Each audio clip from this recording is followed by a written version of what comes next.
Mendorong kompetensi dan daya saing para pelajar serta lulusan SMK di Sumatera Selatan, Job Fair Akbar digelar sebagai wadah bagi generasi muda untuk memperluas kesempatan kerja. Kegiatan ini diharapkan mampu menjembatani dunia pendidikan dengan dunia industri agar lulusan SMK lebih siap memasuki dunia kerja.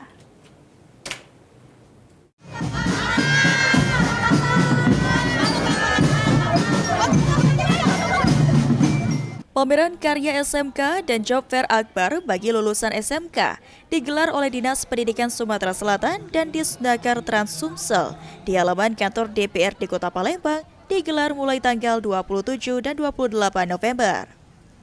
Gubernur Sumatera Selatan Herman Deru mengatakan pemerintah Provinsi Sumatera Selatan terus menggelar Job Fair bagi lulusan SMA dan SMK dan rutin mengirimkan PMI ke luar negeri seperti Jepang untuk menunjukkan kompetensi pelajar yang terus meningkat sehingga mampu menarik perusahaan-perusahaan untuk membuka lowongan pekerjaan.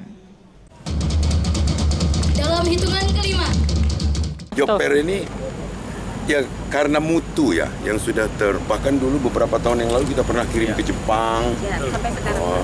Terus kita rutin kirim ke Jepang, tertarik nih perusahaan lokal PMA, PMDN untuk membuka Job Fair. Hari ini 50 perusahaan memberikan lowongan untuk 1.000 anak lulusan SMA dan SMK. Terkait dengan inovasi yang harus teknologi yang harus dijadikan bridging tadi Pak. Ya jadi gini, inovasi itu jangan dilihat ini yang besar-besar. Kalaupun yang kecil ini bisa menebar manfaat, kenapa enggak? Sementara itu, Kadisdik Provinsi Sumatera Selatan, Mundia Boni mengatakan ada sebanyak 50 perusahaan yang bekerja sama dengan Disnaker Trans Sumsel menyediakan 1.000 lowongan pekerjaan bagi lulusan SMA dan SMK pada kegiatan Job Fair Akbar. Kita meningkatkan kompetensi yang ada di SMK masing-masing karena jurusan di SMK kan ada bermacam-macam.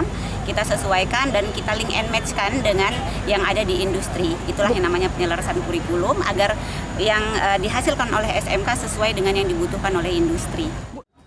Job Fair ini diharapkan mampu menjembatani para pelajar untuk dapat langsung memasuki dunia industri.